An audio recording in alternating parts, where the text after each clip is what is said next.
শেষ হয়ে গিয়েছে আজকের স্ম্যাকডাউনটি এবং আজকের স্ম্যাকডাউনে দেখা গিয়েছে র্যান্ডি অর্টন তিনি চ্যালেঞ্জ করে দিয়েছেন কোডি রোডসকে। পাশাপাশি দেখা গিয়েছে আজকের স্ম্যাকডাউনে contract signing Seth Rollins, Robert Reigns এবং সিএম পাংয়ের মধ্যে।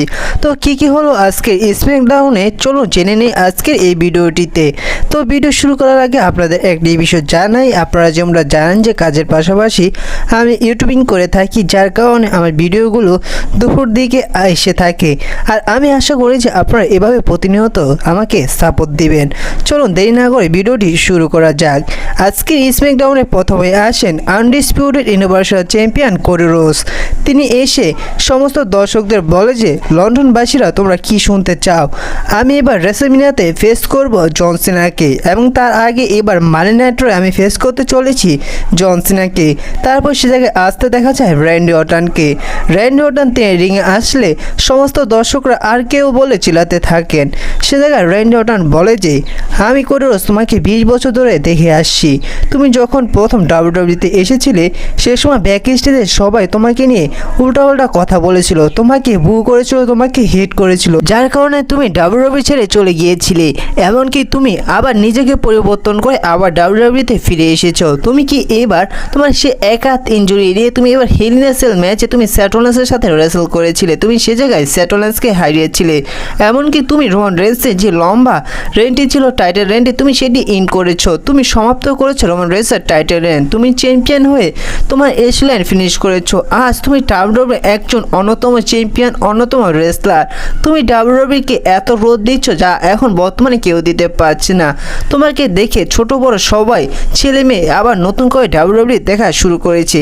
এখন কথা হচ্ছে যে এখন রেসলম্যানিয়া সিজন, তাই আমিও চাই জন সিনার মতন 17 বার চ্যাম্পিয়ন হতে, যার কারণে আমাকে আগে 15 বার এবং 16 বার চ্যাম্পিয়ন হতে হবে। যার কারণে আমি এবার রেসলম্যানিয়াতে কেভিন ওলেন্সকে দেখবো, আমি যে জায়গায় কেভিন ওলেন্সকে আর কেউ এবং পান কিক দিয়ে তাকে একবারে শেষ করে দিব। আর আমি জানি যে তুমি এবার জন সিনাকে 17 বারের মতন চ্যাম্পিয়ন হতে দিবে না, কারণ তুমি সে জায়গায় জন সিনাকে হারিয়ে তোমার টাইটেলটি তুমি রিটেন করে নিবে। তারপর অন্য সবার মতন আমি তোমাকে আক্রমণ করে চ্যালেঞ্জ করব না, কারণ তুমি আমার বন্ধু, যার কারণে আমি তোমার ফেস টু ফেস হয়ে তোমাকে চ্যালেঞ্জ করব। তারপর তাদের মধ্যে প্রোমো কার্ড চলতে থাকে, ঠিক সেই সময় আসেন ড্রু ম্যাকইন্টায়ার।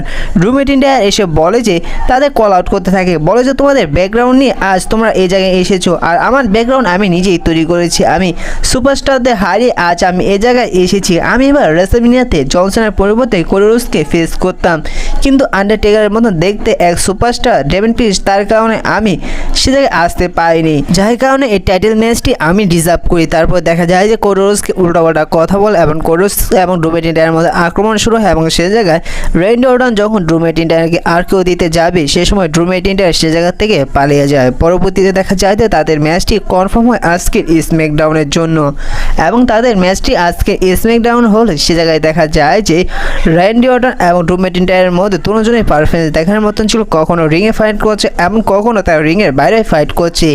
এবং সেই ম্যাচটির মধ্যে আসতে দেখা যায় কেভিন ওলেন্সকে, যেটা দেখে র্যান্ডি অর্টন তিনি অন্যমনস্ক হয়ে যায় এবং যেটা সুযোগ নিয়ে ড্রু ম্যাকইন্টায়ার তার ভয়ঙ্কর ক্লেমর কিক দিয়ে দেয় র্যান্ডি অর্টনকে এবং সে জায়গায় র্যান্ডি অর্টনকে পিন করে সেই সিঙ্গেল ম্যাচটি জিতে যায় ড্রু ম্যাকইন্টায়ার।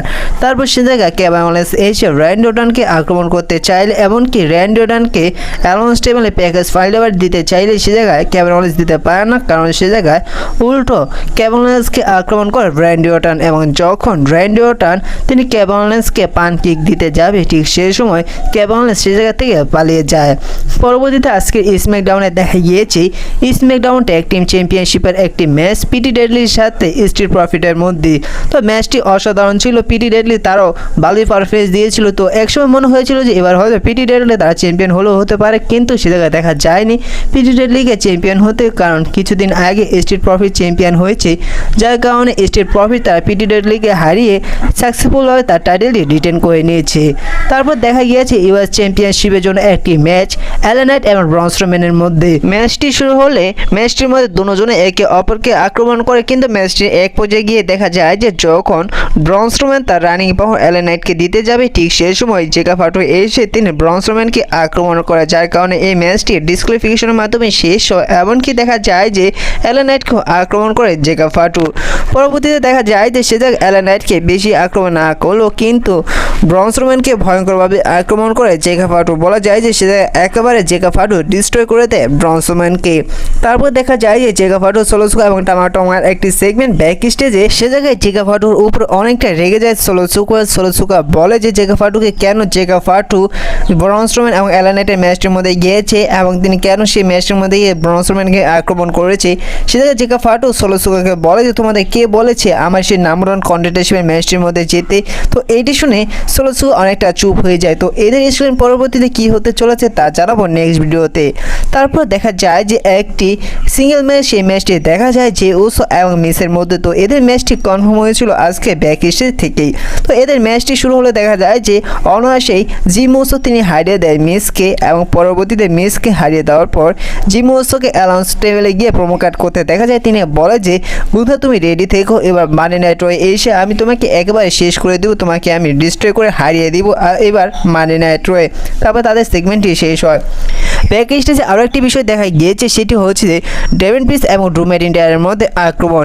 সেটা দেখা গিয়েছে যে ডেভিন প্রিন্স তিনি ভয়ঙ্কর আক্রমণ করেছে ড্রু ম্যাকইন্টায়ারকে, তাই সে ভয়ঙ্কর চোস্ল্যাম দিয়ে দেয় ড্রু ম্যাকইন্টায়ারকে একটি কারের উপর, এবং সে জায়গায় ড্রু ম্যাকইন্টায়ারকে একেবারে ডিস্ট্রয় করে দেয় ডেভিন প্রিন্স। এবং সে জায়গা থেকে আসতে দেখা যায় সিএম পাঙ্ককে, কারণ আজকে স্ম্যাকডাউনে এদের কন্ট্যাক্ট সাইনিং দেখা যাবে। পরবর্তীতে স্ম্যাকডাউন একেবারে মেইন ইভেন্টে দেখা যায় কন্ট্যাক্ট সাইনিং, এবং তার আগে সে জায়গায় আসতে দেখা যায় নিকি অ্যালডিসকে। নিকি অ্যালডিস এসে বলে যে আজকে যে কন্ট্যাক্ট সাইনিং হচ্ছে সেটি নিয়ে আমি গর্ব করি, কারণ আজকে আমি করতে চলেছি 3টি বড় বড় superstar contact signing. Roman Reigns, Seth Rollins, CM পাঙ্কের মতন এই বড় বড় সুপারস্টারদের আমি কন্ট্যাক্ট সাইন করতে চলেছি, যা আমার একটি সৌভাগ্য। তারপর সেই জায়গায় আসতে দেখা যায় ওটিসি রোমান রেন্সকে। রোমান রেন্স তিনি সর্বপ্রথম আসেন। যখন রোমান রেন্স আসিল সমস্ত দর্শকরা ওটিসি বলে চিল্লাতে থাকেন এবং বিওয়ান করতে থাকে, এবং রোমান রেন্স রিংয়ে এসে সমস্ত দর্শকদের সেই ওটিসি গানটি শুনতে থাকে এবং তিনি এক পর্যায়ে খুশি হয়ে যায়। তারপর রোমান রেন্স মাইক হাতে নিয়ে তিনি তার সেই মাইকটি দেয় ওয়াইজম্যানকে। ওয়াইজম্যান ফলেম্যান তিনিও ওটিসি গানটি গাইতে থাকে, যেটি রোমান রেন্স শুনে অনেক খুশি হয়ে যায়। তারপর রোমান রেন্স তার প্রোমো কার্ড শুরু করেন, এবং রোমান রেন্সের প্রোমো কার্ডটি বলা যায় যে অনেক ছোট ছিল। সেটা রোমান রেন্স বলে যে লন্ডনবাসীরা সবাই আমাকে অ্যাকনলেজ করো, আমি আজ এসেছি এই জায়গায় দুইটি কাজ করতে। একটি কাজ করতে তোমাদের সবাইকে আমাকে অ্যাকনলেজ করাতে, আর আরেকটি কাজ করতে এসেছি এই ছোট্ট কন্ট্রাক্টটি সাইন করে সাইন করে আমি চলে যাব। সে জায়গায় দেখা যায় যে রোমান রেন্স সেই কন্ট্রাক্টটি সাইন করে দেয়। তারপর সে জায়গায় থিম সং প্লে হয় সেথ রোলিন্সের। সেথ রোলিন্স আসলে সমস্ত দর্শকরা সেথ রোলিন্সেরও গান গাইতে থাকে, যেটি দেখে রোমান রেন্স মোটেও খুশি হয় না। তারপর সেথ রোলিন্স তিনি রিংয়ে আসেন। রিংয়ে এসে তিনি মাইক হাতে নিয়ে বলে যে রোমান রেন্স তোমার কি মনে আছে আমরা আরও 12 বছর আগে এই জায়গায় আমরা প্লেন দিয়ে এসেছিলাম, এসে আন্ডারটেকারকে সেই টেবিলে একেবারে ডিস্ট্রয় করেছিলাম সিএম পাঙ্ককে। আজ আমাদের জন্য আজ ডাব্লিউডব্লিউই এই জায়গায় এসেছি। তারপর সে রোমান রেন্স মাইক হাতে নিয়ে সেথ রোলিন্সকে বলেছে তুমি আমরা বলছো কেন, তুমি করে বলো, কারণ আজ ডাব্লিউডব্লিউইকে মূলত যে জায়গায় এসেছে আমার জন্য এসেছে, আমার জন্য ডাব্লিউডব্লিউই আজ এত বড় একটি ডিল সাইন করতে পেরেছে নেটফ্লিক্সের সাথে। এবং সে জায়গায় রোমান রেন্স বলে যে তুমি কি করেছো এই ডাব্লিউডব্লিউইর জন্য, আজ আমি করেছি সমস্ত কিছু এই ডাব্লিউডব্লিউইর জন্য। তারপর সেথ রোলিন্স রোমান রেন্সকে বলে যে এই সমস্ত কিছুর জন্যই আমি তোমাকে ছেড়েছি, তুমি এবার চাইলে সিএম পাঙ্ককে সেই অর্গে ম্যাচের মধ্যে তাকে একেবারে ডিস্ট্রয় করে দিতে পারতে, তুমি তা করোনি, বরং তুমি তার সাথে হাত মিলিয়েছিলে। এবার আমার এবং সিএম পাঙ্ককে শিকাগোতে একটি স্টিল গ্যাচ ম্যাচ হয়েছিল, আমি সে জায়গায় চেয়েছিলাম সিএম পাঙ্ককে একেবারে ডিস্ট্রয় করে দিতে, কিন্তু তুমি তা করতে দাওনি। তারপর সে জায়গায় সেথ রোলিন্স নিয়ে অনেক কিছু বলে তারপর তিনি কন্ট্রাক্টটি সাইন করে দেয়। তারপর সে জায়গায় থিম সং প্লে হয় best in the world CM পাঙ্কের। সিএম পাঙ্ক আসলে সমস্ত দর্শকরা সিএম পাঙ্ককে মোটামুটি ভালো সাপোর্ট দেখায়। তারপর সিএম পাঙ্ক তিনি আসেন রিংয়ে, তিনি বলে যে তার চুইংগাম চাবানো শেষ হলে তারপর তিনি কন্ট্রাক্ট সাইন করবেন। তারপর সিএম পাঙ্ক তিনি কন্ট্রাক্ট পেপারটি দেখতে থাকেন এবং তিনি পড়তে থাকেন। তারপর রোমান রেন্স তার ওয়াইজম্যান ফলেম্যানকে বলে যে সিএম পাঙ্ক যেটি দেখতে চায় ওয়াইজম্যান তুমি তাকে সেটি দেখাও। তারপর ফলেম্যান তিনি দেখায় যে সিএম পাঙ্ক, রোমান রেন্স এবং সেথ রোলিন্স তাদের ট্রিপল থ্রেট ম্যাচটি এবার রেসলম্যানিয়ার মেইন ইভেন্ট হতে চলেছে, এবং সেটা দেখে সিএম পাঙ্ক তিনি অনেকটা ইমোশনাল হয়ে যায় এবং তিনি কেঁদে দেয়। তারপর ফলেম্যান তার মাথাটি তার কাঁধে নিয়ে তাকে একটি চুমো দেয়। তারপর সিএম পাঙ্ক সে কন্ট্রাক্টটি সাইন করে। তারপর সে জায়গায় সিএম পাং বলে যে এই লন্ডনবাসী এবং এই সমস্ত দর্শকের জন্য আমার এতদিনের স্বপ্ন পূরণ হতে চলেছে, আমি এবার রেসলম্যানিয়া মেইন ইভেন্ট করতে পারছি তোমাদের জন্য।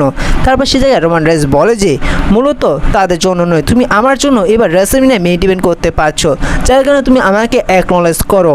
তারপর সে জায়গায় রোমান রেন্সের সামনে গিয়ে বসে পড়ে সিএম পাং।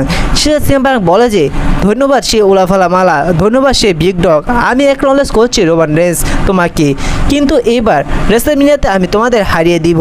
তারপর সিএম পাং বলে যে এটি আমার ফেভার নয়, রেসলম্যানিয়া যে আমি মেইন ইভেন্ট করবো এটি আমার ফেভার নেই, আমি সময় মতন আমার সেই ফেভারটি চেয়ে নিব। আর এটি শুনে রোমান রেন্সের মুখটি অনেক কালো হয়ে যায় এবং তাদের সেগমেন্টটি শেষ হয়। তো বন্ধুরা, আমি এই স্ম্যাকডাউনে মেন্সের বিষয় জানালাম, ওমেন্সে কী কী হয় তা জানিনি, তার জন্য আন্তরিকভাবে দুঃখিত। আর আমি আশা করি যে আমার মতন বিস্তারিতভাবে আর কেউ এখন তৈরি আপনাদের জানাই দিন যে আজকের স্ম্যাকডাউনে কী কী হয়েছে। আশা করি ভিডিওটি আপনাদের ভালো লেগেছে। যদি ভালো লেগে থাকে অবশ্যই ভিডিওতে এক লাইক দিয়ে ছোটো রেসলিং চ্যানেলটি সাবস্ক্রাইব করে পাশে থাকবেন। তো দেখা হচ্ছে পরবর্তী নতুন কোনো ভিডিওতে নতুন কোনো আপডেট নিয়ে।